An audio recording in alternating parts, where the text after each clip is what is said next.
sa imong kapalaran.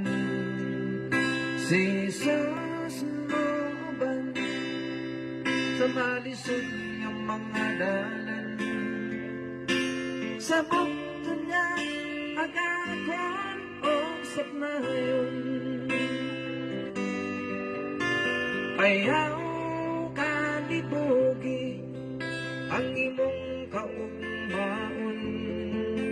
Si Jesus lang sangpita, kay siya duol pa.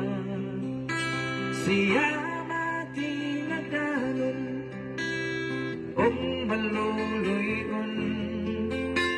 Dini kanya biyaan o talikdan. Subaya lang, padayon lang, ang daanan hapit na makutan. Ligo na lang ang imong kaugalingon, ngayon pa di mo nasabang panahon. Ayaw pang ilaki ang kasakit